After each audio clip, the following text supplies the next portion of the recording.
Bueno, en esta mañana tenemos un mensaje de profecía muy profundo. Vamos a comenzar a revisar algunas profecías del Apocalipsis. El siguiente mensaje va a ser sobre el capítulo 13, sobre el falso profeta, y esta conferencia se llama La batalla espiritual en la tribulación. La batalla espiritual en la tribulación. Es importante que todos ustedes ya, como cristianos maduros, la mayoría, desde luego que siempre hay cristianos que están adentrándose, ¿verdad?, y formando parte de la familia de Dios, pero es importante que todos ustedes, los cristianos maduros, ya comiencen con detenimiento a entender las profecías de la Biblia. Y les voy a dar un secreto. Dice en Hebreos 11:3, por la fe entendemos. Por la fe entendemos que el universo fue creado por la palabra de Dios, de manera que lo que se ve fue hecho de lo que no se veía. Pero es creer en Dios lo que nos da entendimiento. Es tener confianza en lo que Dios dice, lo que te da la capacidad de entender las cosas espirituales. Una persona que no sea cristiana no puede entender la Biblia, porque para que pueda entenderla, primero necesita creerle a Dios. La fe nos da entendimiento. Y mientras te mantengas todos los días creyendo, la palabra creer significa confiar. ¿Qué debemos de creer? Las promesas de Dios. Mientras nos mantengamos confiando y creyendo que Dios lo que escribió es real, y que a mí no me va a faltar nada, y que nos va a bendecir, y que vamos a ir de victoria en victoria, y que tenemos por delante mucho terreno que conquistar, y que debemos levantar el ánimo, y que nunca nos va a dejar, ni nos va a desamparar, y no me voy a dejar deprimir, ni me voy a rendir, porque Él me dijo, yo estoy contigo todos los días hasta el fin del mundo. Mientras nos mantengamos creyendo, Él nos va a dar entendimiento. Pero en el momento en que la incredulidad entra a tu vida, es cuando tú dejas de entender. Y cuando dejas de comprender las cosas espirituales, pierdes la brújula. Ya el camino para ti no es iluminado por el Espíritu de Dios. El Espíritu de Dios se contrista dentro de tu vida y comienzas a dar zancadillas, a tomar decisiones equivocadas, y otra decisión, inversiones equivocadas, a gastar dinero, a endeudarte, etcétera, etcétera. Y cuando menos te lo esperas, viene sobre ti tus pecados que nos alcanzan tarde o temprano, porque dejaste de creer en Dios. Por la incredulidad, Israel no entró a Canaán. No creyeron que Dios tenía algo mejor para sus vidas. Si tú crees que Dios tiene a cualquier chavo roto, quintopatiero, tonto de esposo para ti, vete con cualquiera que te manosee, muchacha que me estás escuchando. Pero si tú crees que Dios tiene para ti un muchacho que vale la pena, no te vas a dejar manosear por ninguno hasta que tú te cases.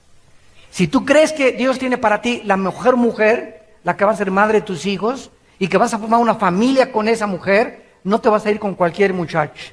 Vas a buscar a una muchacha espiritual. Vas a buscar una muchacha que no esté tratando de proyectar sus bellezas externas, ni que camine como licuadora en la calle. ¿Por qué? Porque estás buscando a alguien que va a valer la pena. Entonces, si le creemos a Dios, Dios nos da lo mejor a los que le dejamos escoger a Él.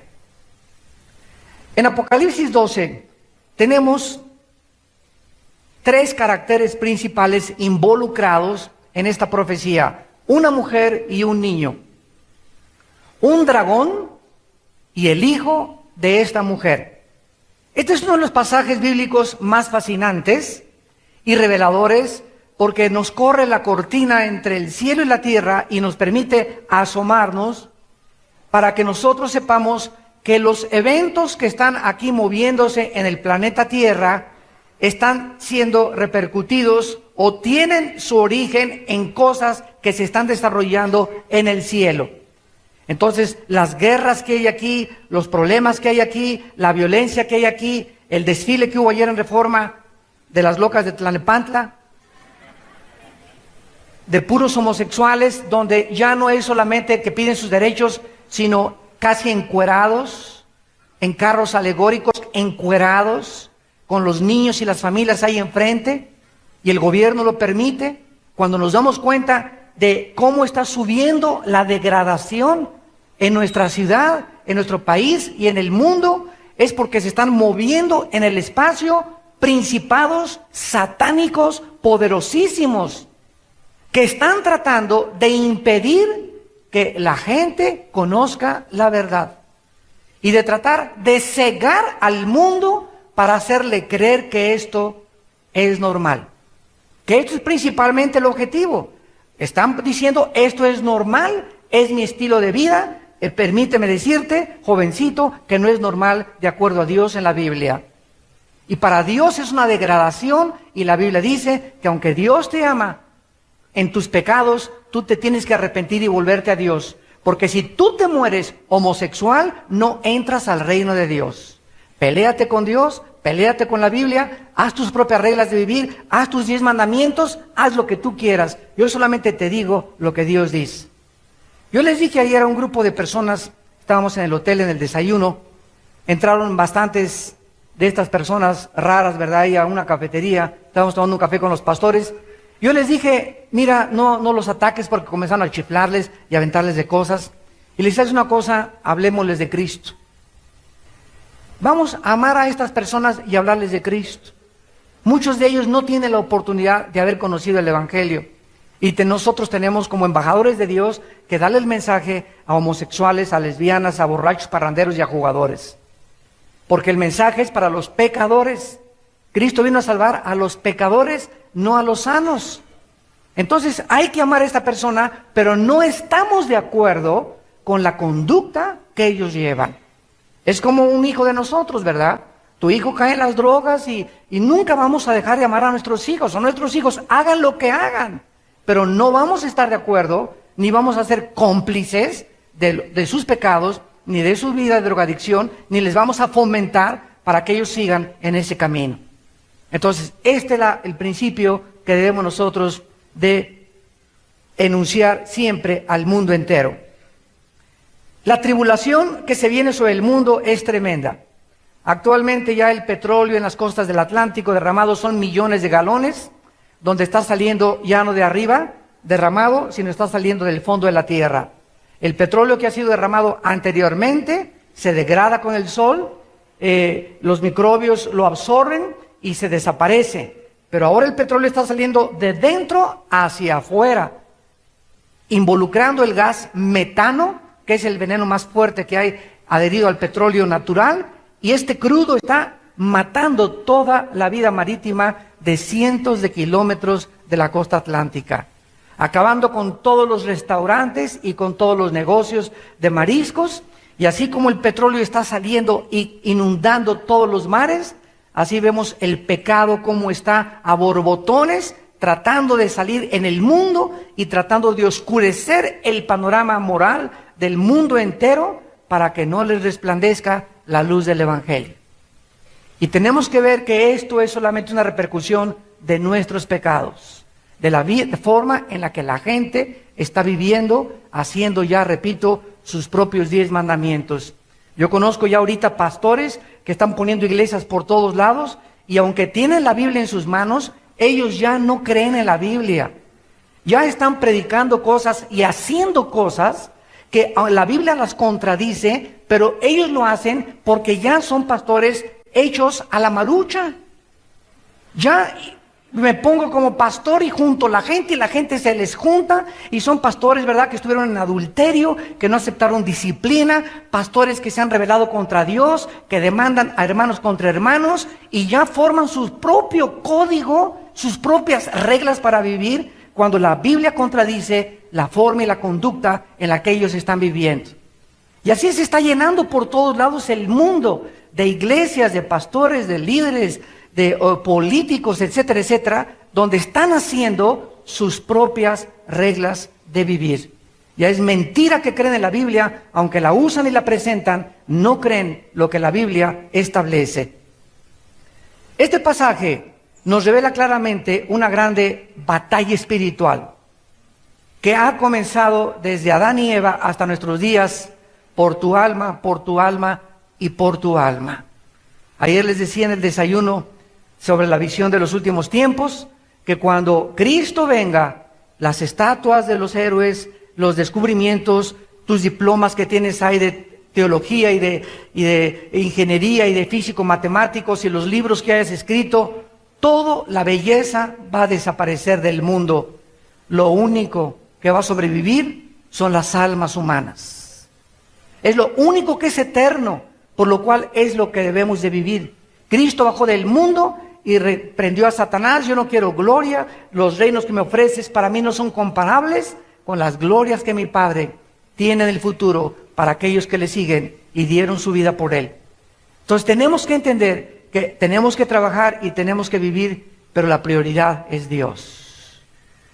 Obedecer a Dios. Y no todo el que me dice Señor, Señor, va a entrar al reino de mi Padre. No todo aquel que le gusta la Biblia y que viene a la Biblia y que oye la Biblia va a entrar al reino de Dios, sino aquellos que hicieron, que llevaron a la práctica lo que estaba escrito en su palabra. Este pasaje se inicia con dos señales. Versículo 1, apareció en el cielo una gran señal. Noten ustedes que no es en la tierra, es en el cielo la gran señal. Y antes de seguir adelante voy a explicarles qué es una señal. Es la palabra semellón en el griego. Cuando Cristo dijo, esta generación adúltera y perversa quiere que haga milagros, igual que la nuestra en el siglo XXI. Ahorita por todos lados una campaña de sanidad se atasca de gente, porque la gente quiere ver, no quiere oír la palabra de Dios, quiere ver algo que crea que puede aumentar su fe. Y quiero decirles que los milagros no contribuyen a tu fe, porque la fe es por el oír, no por ver. Cuando nosotros vemos, ya no es fe. La fe es la certeza de lo que se espera, la convicción de lo que no se ve. Si tú lo ves, ya no es fe. Entonces requiere la fe esperar con paciencia la promesa de Dios. Y cuando nosotros comenzamos a entender qué es una señal, Cristo les dijo a esta generación, la señal no les será dada, porque como Jonás estuvo en el vientre del pez 3 días y 3 noches, así el Hijo del Hombre estará en el centro de la tierra 3 días y 3 noches. En otras palabras, el milagro de Jonás, siglos antes de Cristo, era una señal de la resurrección. El hecho de que Jonás hubiera estado 3 días dentro de un pez era una señal. Una señal es algo que te apunta hacia adelante, de que Cristo iba a estar también 3 días, como estuvo Jonás, dentro del centro de la tierra.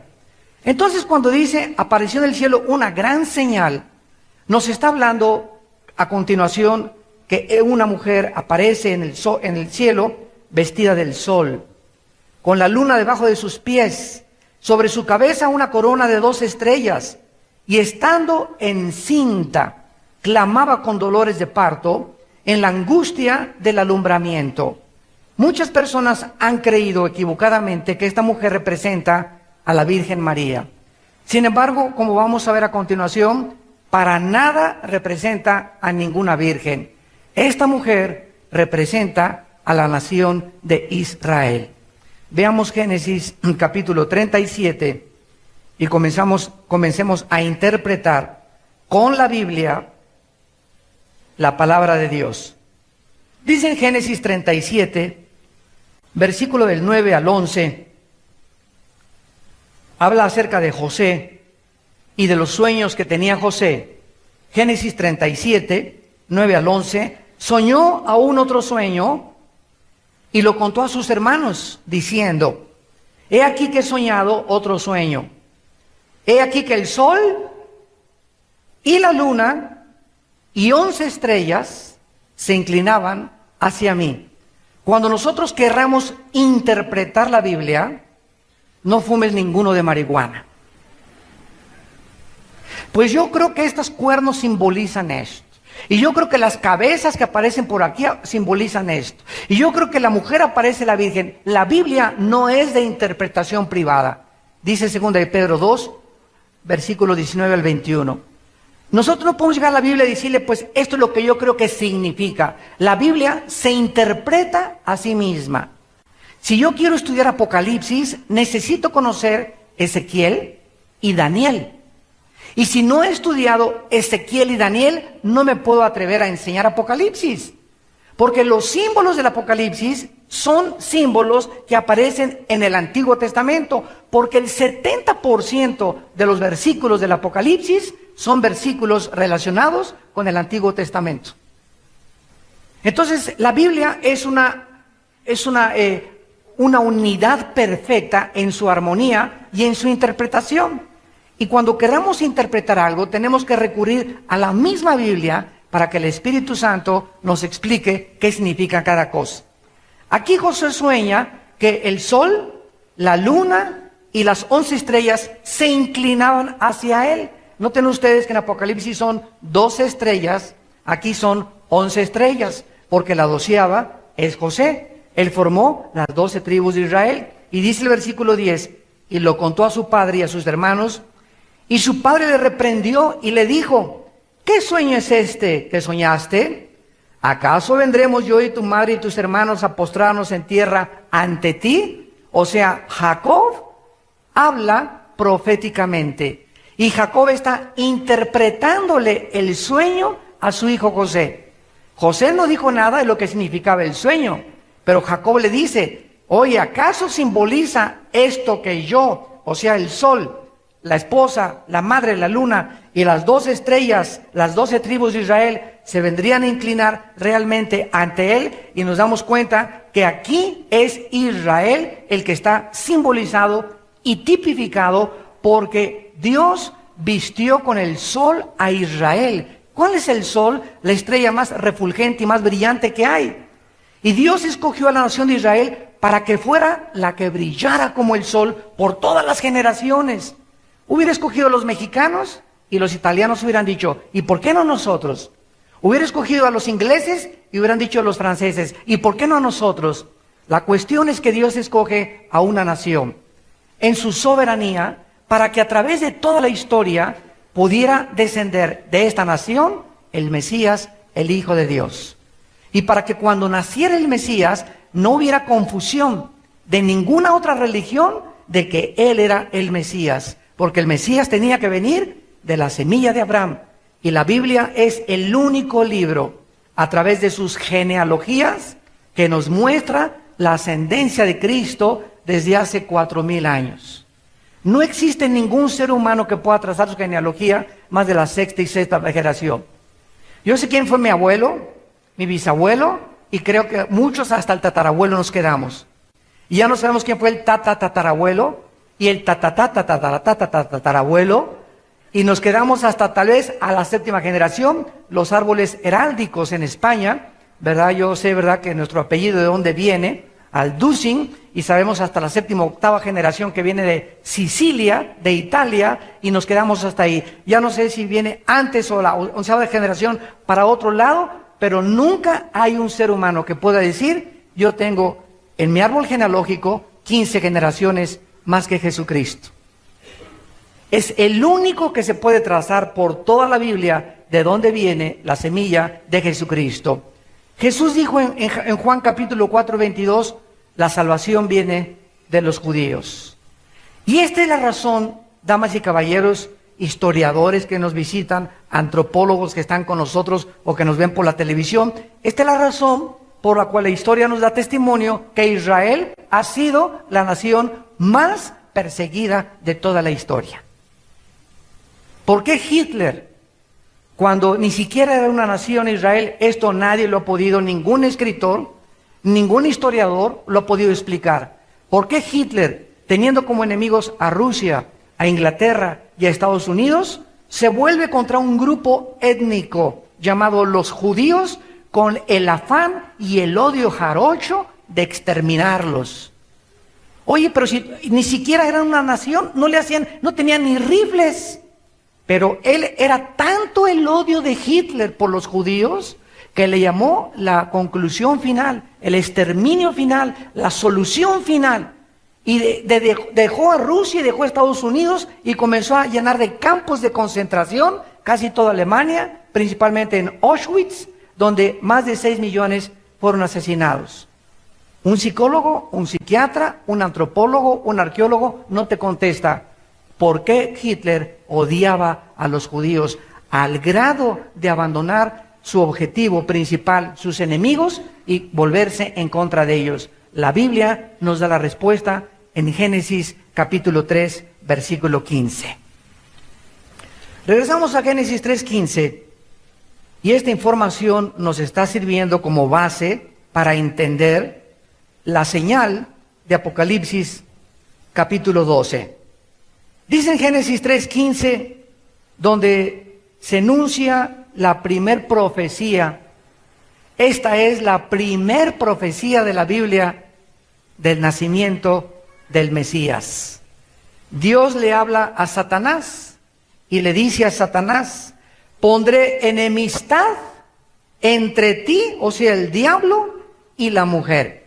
La palabra enemistad es la palabra Eva, con B grande en el hebreo, que significa lucha continua que corre dentro del corazón. No es una cosa que te enojes contra alguien y a las 2 horas ya te contentas. Esto es lo que se llama en el Nuevo Testamento rencor. Que tienes ya 3 meses que no le hablas a tu cuñada.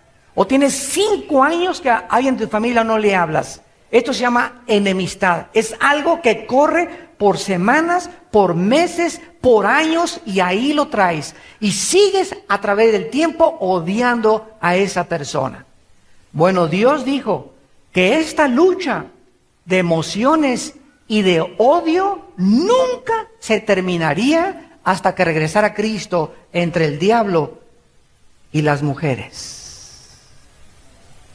El diablo odia a las mujeres más que a los hombres. Por eso atacó también a Eva y no a Adán. Y esta es la razón por la cual hay tantos machos endemoniados. Vayan ustedes a países del Medio Oriente, donde, por ejemplo, los talibanes, que públicamente las humillan, las golpean, les cortan la boca en Irán, las mutilan a las mujeres. Aquí en México, ¿verdad? El abuso familiar y el abuso contra la mujer. Cállate tú, estás para servirme, hazme los chilaquiles. Y vemos a los hombres tan cobardes pegándoles a las mujeres. Ponte con uno de tu tamaño. La peor cobardía que puede haber es tocar a una mujer. ¿Por qué? Porque estás lleno de demonios. ¿Qué ha hecho Satanás a través de la historia? Endemoniar a los hombres, para odiar a las mujeres. Y gracias a ti, varón que me escuchas, gracias a tu madre, tú estás vivo, porque tu madre fue una mujer. Entonces, este odio es explicable a la luz de la Biblia. Es un odio contra el sexo femenino a través de todas las generaciones. ¿Y a quién usa el diablo? A los varones. Por eso llega Jesucristo y nos dice en Efesios 5, maridos, amen a vuestra mujer como yo los amé sacrificialmente.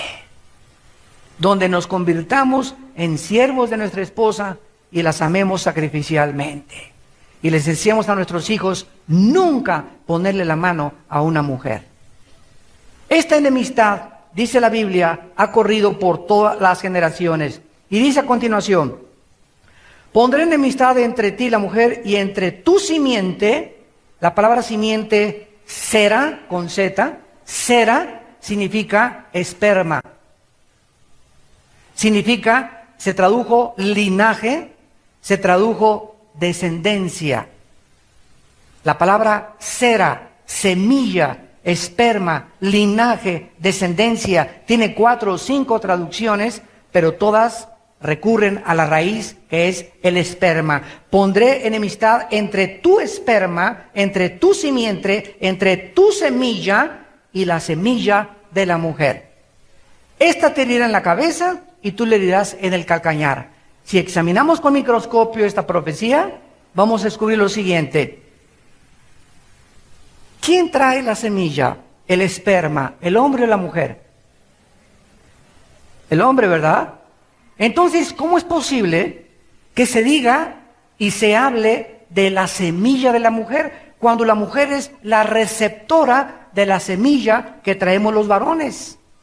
En otras palabras, los varones somos los infectados. Los varones somos los infectados. Y cuando el esperma del varón es recibido por los 23 cromosomas de la mujer y se forma una célula de 46 cromosomas que forman un cigote, se forma la vida humana. Entonces, aquí, ¿cómo es posible que Dios esté diciéndole que la semilla de la mujer, y esto al principio a cualquier científico y genetista lo podría confundir, ¿verdad? Aquí hay una contradicción en la Biblia. La mujer no lleva la semilla, la lleva el hombre. Pero si entendemos más adelante que Isaías profetizó que el Mesías nacería de una virgen, se complica más. Porque si nace de una virgen ya no es virgen, ¿verdad? Entonces, ¿cómo aquí está la cosa? Esto es una profecía de que sería Dios el que embarazaría a la mujer, a Miriam, que se tradujo María. Cuando Cristo nació, José no se metió con María, porque si José hubiera puesto su esperma en María, su semilla en María, le hubiera transmitido, ¿qué cosa? La maldición del pecado. Esto nos explica por qué María tenía que ser virgen, y sería Dios el que pusiera la semilla santa en su matriz. Dios embarazó a María, el Espíritu Santo te cubrirá, le dijo el arcángel Gabriel, y el santo ser que nacerá será llamado no hijo de José, no hijo de María, será llamado hijo del Dios Altísimo. El Mesías no podía nacer infectado, porque en la cruz, si hubiera estado infectado con el pecado, no hubiera podido pagar por nuestros pecados. Hubiera tenido que pagar primero por sus pecados y después por los de los demás.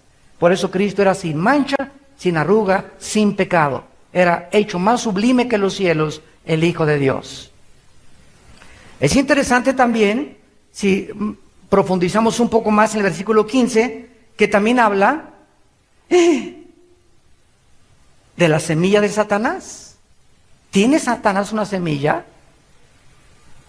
Muchos a través de este versículo han tratado de adelantarse y decir que él embarazó a Eva.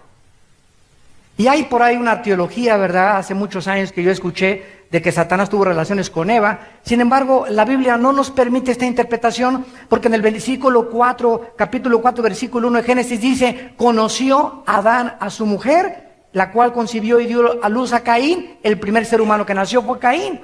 Así que aquí dice conoció Adán a su mujer, no dice conoció la serpiente, conoció a Satanás. Se tiene que descartar esta. ¿Qué es lo que significa esto? Escuchen, de acuerdo a la Biblia, Satanás va a embarazar a una mujer humana. Satanás va a embarazar a una mujer humana. ¿Han oído ustedes de los espíritus que en las noches, ¿verdad? Parece que, como en Génesis 6, se mezclaron los ángeles con las mujeres y produjeron gigantes de 4 metros de estatura, con 12 dedos en los pies y 12 dedos en las manos? Ahora, a la luz de la genética del siglo XXI, sabemos que si nosotros podemos manipular los genes, los demonios y Satanás tiene un conocimiento mucho más profundo de la genética, del ADN, donde se encuentran los cromosomas, donde se encuentra el ADN y donde se encuentran los genes. Los demonios tienen la sabiduría de meterse al ADN. El gadareno se metieron a sus ojos y controlaron los nervios ópticos. Se metieron a las neuronas de su cerebro y comenzaron a controlar su cerebro. Se metieron a sus músculos y controlaron la fuerza del gadareno. Los demonios tienen un control interno de la anatomía del ser humano que no se podría comparar con la mejor científico del siglo XXI. ¿Qué es lo que va a suceder? Va a haber una perversión genética antes de que Cristo regrese.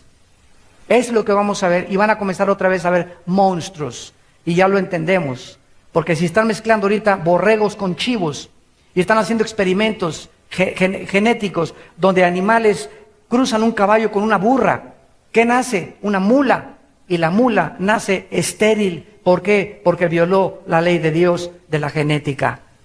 Cada cosa según su especie y su género. Por eso la teoría de la evolución es anticientífica, antifilosófica y antibíblica. Tú no puedes creer en la evolución y ser cristiano.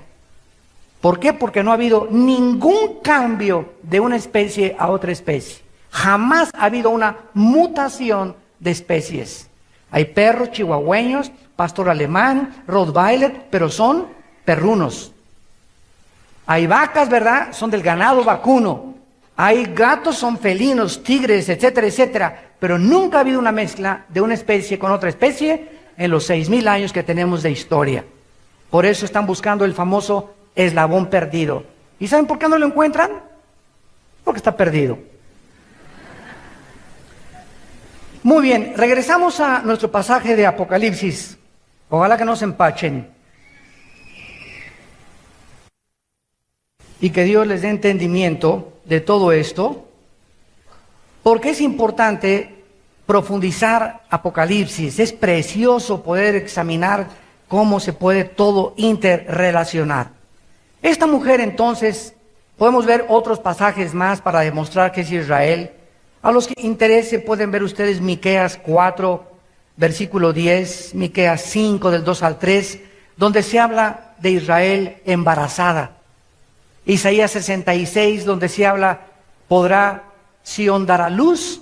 Siempre se habla de Israel como aquella que traería al Mesías al mundo. Entonces, esta mujer, con la luna debajo de sus pies y sobre su cabeza 2 estrellas, estaba embarazada, clamaba con dolores de parto, en la angustia del alumbramiento, o sea, el nacimiento del Mesías, fue antecedido por una persecución increíble de los imperios babilónicos, medos persas, griegos y romanos contra Israel. Llegó Nabucodonosor y arrasó con los judíos y se los llevó a Babilonia. Vinieron los medos y los persas y les dieron un break, como dicen en inglés, les dieron un descansito y después otra vez regresaron bajo Nehemías y Zorobabel a reconstruir Jerusalén. Vinieron los griegos, Alejandro el Magno, ¿verdad? Y arrasó casi todo el Medio Oriente Alejandro el Magno. Vinieron los romanos y acabaron, ¿verdad?, con Jerusalén también, los pusieron bajo el yugo y el nacimiento del Mesías fue con dolores de parto. Israel sufrió para dar a luz a Israel. Y dice la Biblia en el versículo 3 que apareció otra señal. Y aquí está otra señal, también en el cielo, un dragón, con 7 cabezas, 10 cuernos y en sus cabezas 7 diademas. Esto es muy importante de poder entender porque la Biblia nos describe aquí a Satanás y nos describe a través de esta figura de un dragón con 7 cabezas y 10 cuernos y coronadas los cuernos. ¿Qué es lo que Satanás hace en el mundo? ¿Cómo podemos saber qué significan las 7 cabezas? Bueno, vamos a ver que el 7, número 1, es el número perfecto en la Biblia. El 7 significa perfección, terminado o acabado en la Biblia. Israel tiene el número 7. Descansaban el 7º día, el Shabbat. Dios le dio 7 días a Israel. Cuando Cristo vino, se hizo una nueva dispensación. La antigua dispensación quedó atrás y a nosotros, a la iglesia, ya no se nos exige guardar el sábado. Ahora se cambia del 7º día al primer día, que es el domingo. El Pentecostés, el Espíritu Santo vino en domingo. Cristo resucitó en domingo. Y en 1 Corintios 16, del 1 al 2, dice Pablo a los cristianos que el primer día de la semana, no el 7º, guardaran su ofrenda porque era el día en que se juntaban. Es el día en que se reunían porque se cambió del sábado al domingo, porque ahora nosotros tenemos el número 8, que es el número de Cristo. Si sumas el número de Yoshua en el hebreo, te da el número 8. En otras palabras, nosotros como seres humanos fuimos creados a la imagen y semejanza de Dios, somos 7. Es increíble la perfección del ser humano, pero el ser humano sin otro número que es Cristo queda incompleto. Es hasta que Cristo entra a nuestra vida que estamos terminados, acabados y perfectos delante de Dios. Gloria a Dios. Mañana lo van a entender. Muy bien. Satanás, ¿qué significa que sean 7 cabezas? Bueno, Satanás es completo en la inteligencia, en el conocimiento y en la sabiduría. Escúcheme con cuidado. Después de Jesucristo, no existe en el universo ninguna otra criatura más perfecta que Lucifer. Dice Ezequiel 28 que cuando Dios creó a Lucifer, lo hizo con tal perfección que no había en el universo ningún ángel, ni arcángel, ni serafín, ni querubín. No había nadie tan bello, tan preciosa criatura que Luzbel. Y esta perfección y esta belleza fue la causa de su caída, de su soberbia. Se llama la maldición de la belleza. ¿Y cómo lo vemos repercutido continuamente? Una muchacha, por ejemplo, que es bella, ¿qué va a pasar? A los 18, 19 años de edad, la ponen como candidata de la belleza latina. O de Miss México. Y todas anhelan, ¿verdad?, el aplauso, etcétera, etcétera. Entran al mercado de carne a 25 pesos el kilo de aguayón. Y esas muchachas creen, ¿verdad? Todas sueñan con eso, tener todo el mundo a sus pies y todo. Y sin que se den cuenta son absorbidas por un grupo de personas que comienzan a explotar su cuerpo. Y nunca se casan con la persona adecuada, ¿verdad? Siempre se casarán con 2, 3, 4, 5 maridos, artistas de cine, ¿para qué digo nombres, verdad? Cantantes famosos, hombres famosos que se vuelven homosexuales después, son guapos y atractivos y todo, y las mujeres, guau, guau, guau, por acá. Y acaban todos, ¿verdad? Depravados, degenerados. La maldición de ser guapo, la maldición de ser bella sin Jesucristo. Si eres bella y eres guapo, ¿verdad? Ojalá que tengas a Dios en tu vida para que no te corrompas. Como Rock Hudson, el hombre más guapo de Hollywood en los 60, 70, que se convirtió en homosexual. Y Tyrone Power, ¿verdad? Y todos los hombres, ¿verdad?, más bellos que la historia conoce en el mundo del cine, el celuloide, acabaron depravados y degenerados totalmente por su guapura, por su belleza, por su dinero, por su poder. Satanás fue el que inició esta caída. Muy bien, entonces esta sabiduría y este conocimiento de Satanás es diabólico. Déjenme explicarles. Si tú ves a Hitler, admiramos en Hitler el cerebro militar que él tuvo. Él pudo haber conquistado el mundo. Si examinamos a Al Capone, el gángster de los 20 en Chicago, él pudo haber organizado y tenía la inteligencia para dirigir 15 compañías. Pero la sabiduría y el conocimiento de Al Capone no lo utilizó para el bien, lo utilizó para el mal. Hitler, en lugar de no haberse elevado y haberse corrompido y haber creído la inteligencia que tenía, la usó diabólicamente en contra del pueblo de Dios. Hay cantantes, ¿verdad? Hablo de él porque ya murió Michael Jackson. Tú ves a Michael Jackson, fue un genio del baile. Nadie puede discutir eso. Pero ¿qué pasó con este muchacho? En lugar de que esa genialidad que tenía para bailar, que asombró al mundo entero, lo usó para el mal.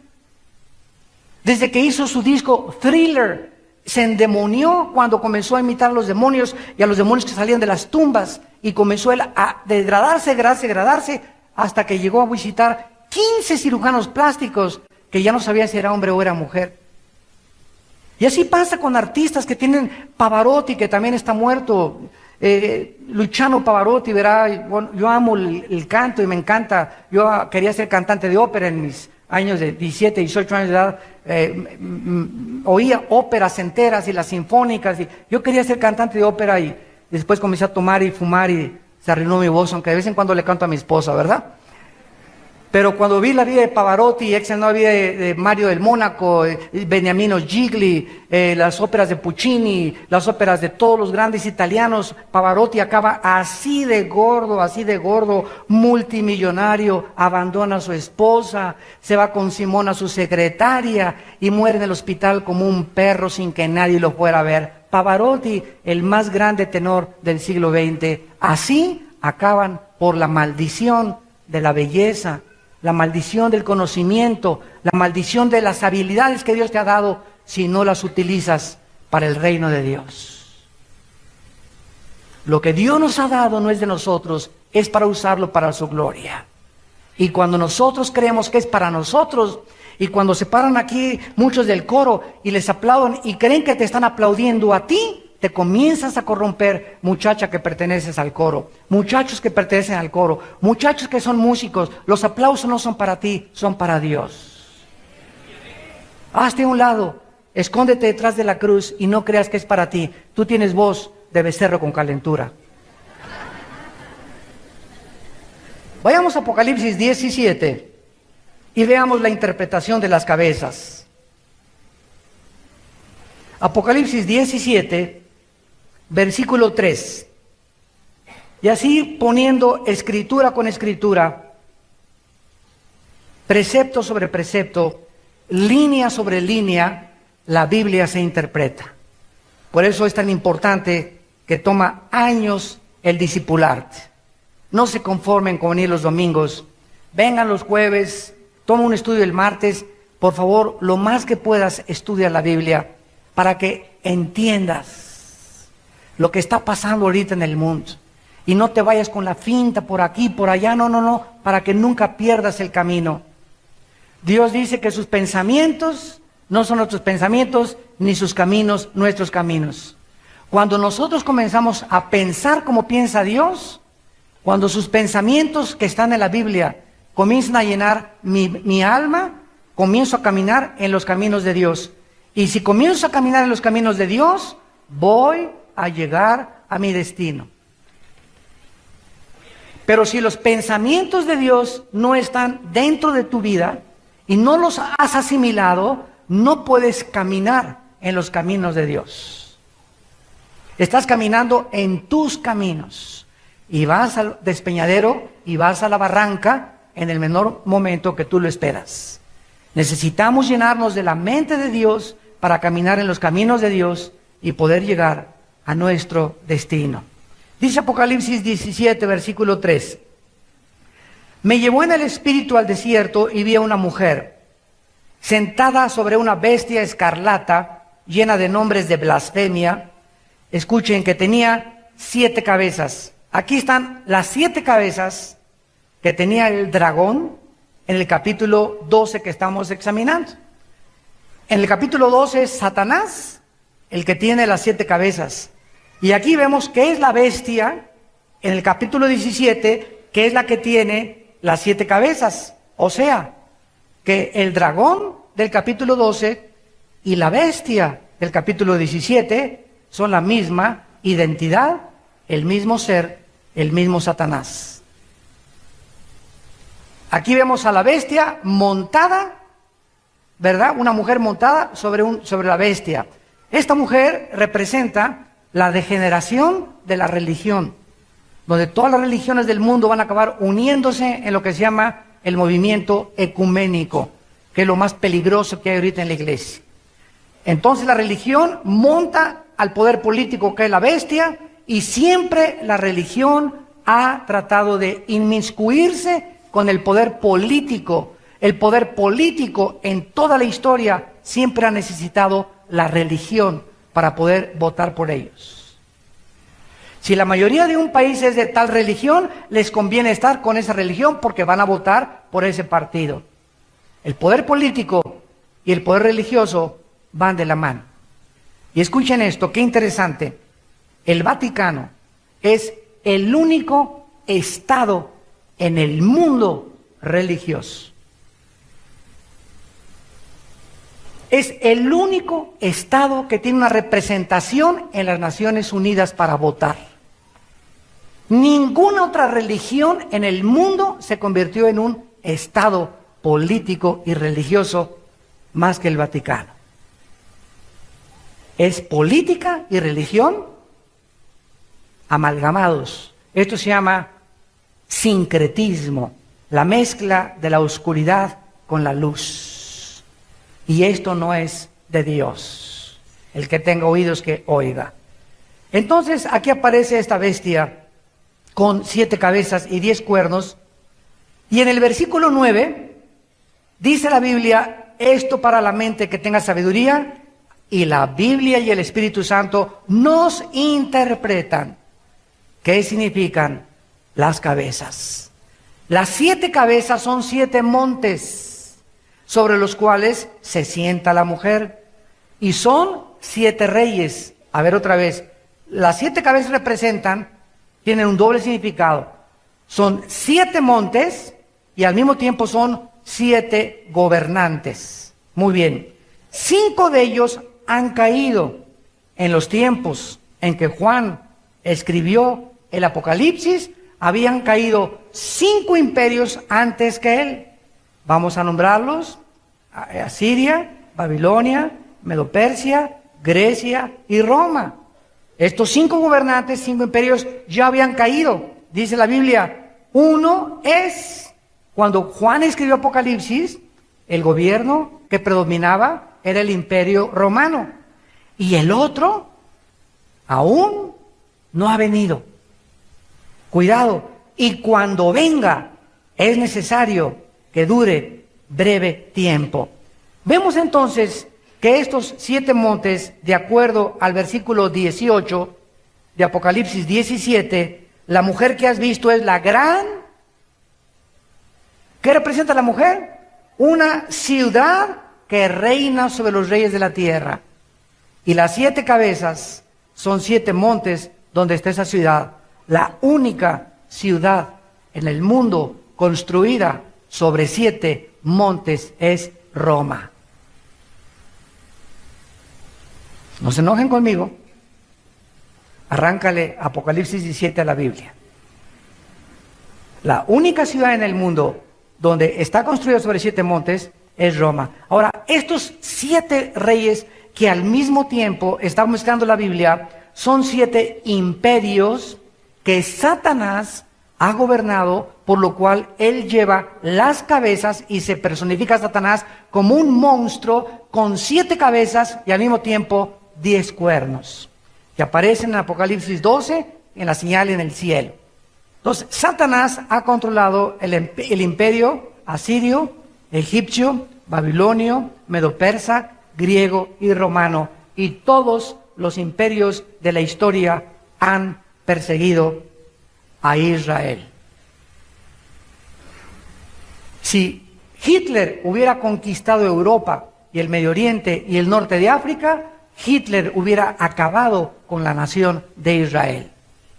Todos los imperios no han odiado ninguna otra nación más que Israel, para que se cumpla la profecía de la enemistad entre el diablo y la mujer, y entre Dios y el diablo en contra de su pueblo escogido. Y ahora, ¿verdad? Como Israel, pues ya nació el Mesías. ¿Contra quién se viene el Mesías ahora? Regresamos a Apocalipsis 12 y dice la Biblia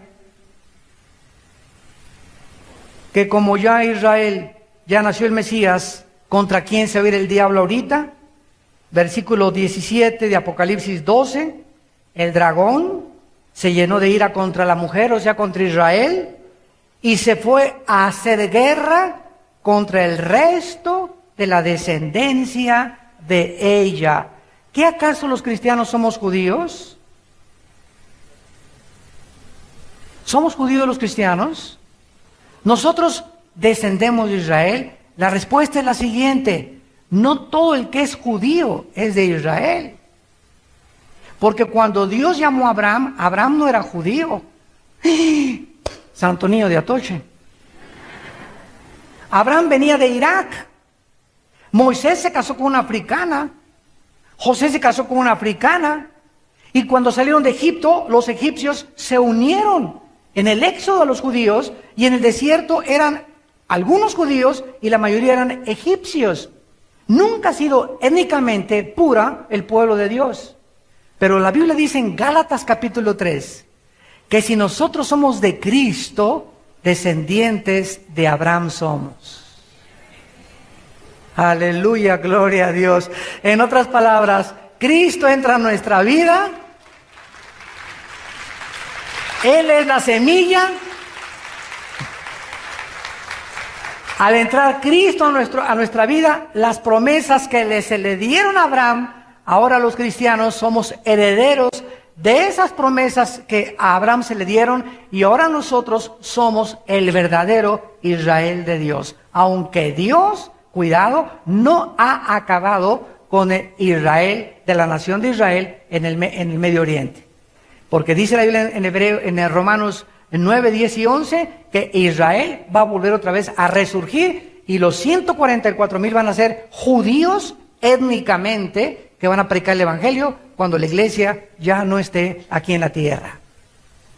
Satanás ahora se fue contra nosotros, los que guardan los mandamientos de Dios y tienen el testimonio de Jesucristo, que somos tú y que soy yo. Hermanos, vivimos un tiempo de tribulación tremendo, donde las potestades y los principados satánicos están atacando principalmente, síganme con cuidado, a los niños. ¿De qué forma? Destruyéndolos físicamente con Gatorade, con Monster, Red Bull, papitas, churrumais, taquites, pizzerolas, azúcar, azúcar, azúcar, azúcar. Yo veo un niño ahorita, un sobrinito mío de 2 años, que sus papás le están dando Coca-Cola a los 2, 3 años de edad. Digo, lo están envenenando al niño. Resulta que con los descubrimientos científicos han descubierto que la azúcar destruye el sistema inmunológico del ser humano. Hagan de cuenta que Dios puso entre nosotros como una barrera protectora para que los insectos, los microbios, los virus, las bacterias se estrellen, y cuando vengan el catarro y vengan virus, no entren, porque tenemos un sistema inmunológico fuerte. Y cuando comienzas a tomar mucho azúcar, o los niños comienzan a tomar mucho azúcar, comienzan a debilitar su sistema inmunológico, y cualquier cosita los va a enfermar, porque no tienes defensas contra ningún ataque bacteriano, ni microbiológico, ni tampoco de virus. Y ahora los cristianos, ¿verdad? En lugar, ¿verdad?, de tomar agua con un limón exprimido, toman una Coca-Cola. Ya está viendo el partido Argentina Fútbol contra México con su Coca-Cola. Aunque gane México, tú te vas a morir.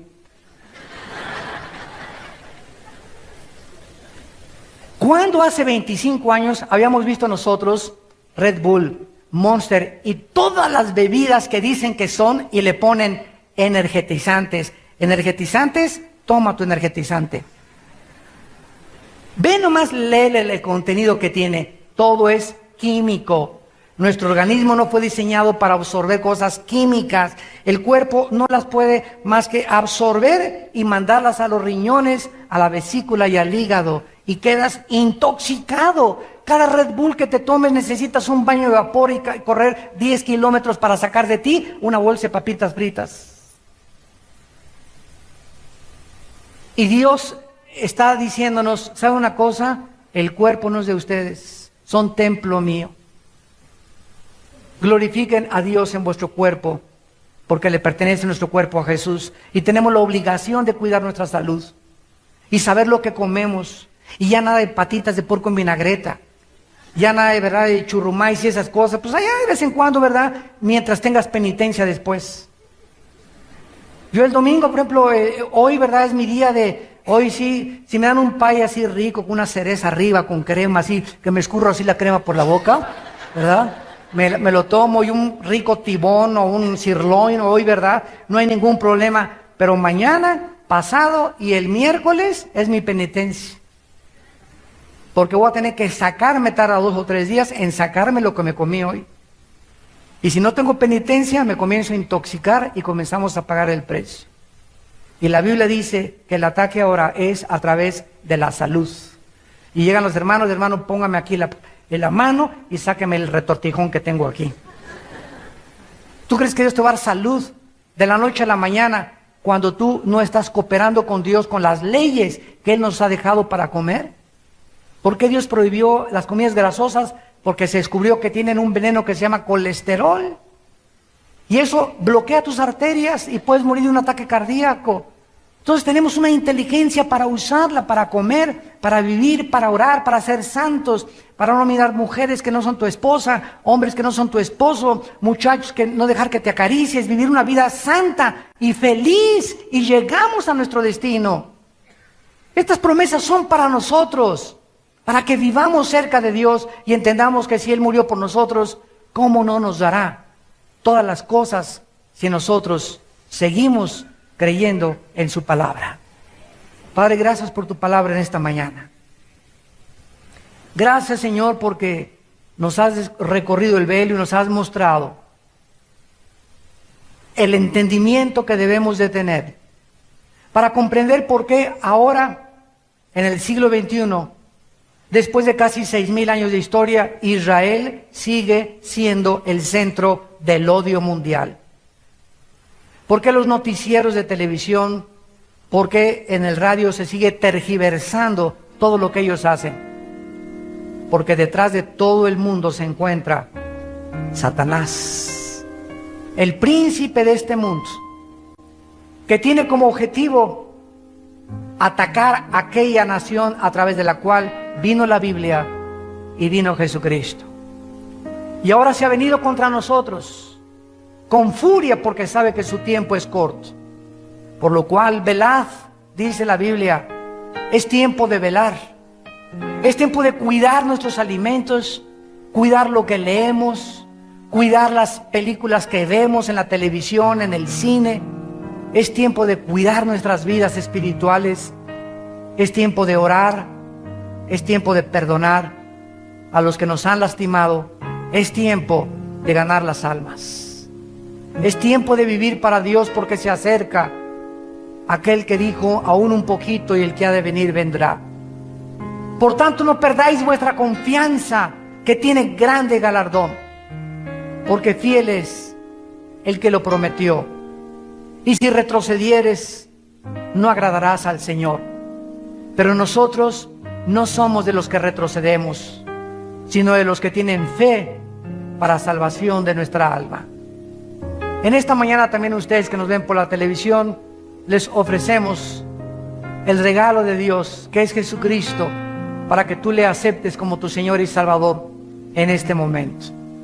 Ustedes que se encuentran en este salón, ahí desde tu lugar, si quieres aceptar a Dios en tu vida por primera vez, al Hijo de Dios en tu vida que dio en la cruz, su vida por ti y su sangre por ti, ahí desde tu lugar dile estas palabras: Señor mío y Dios mío, te pido perdón por mi vida.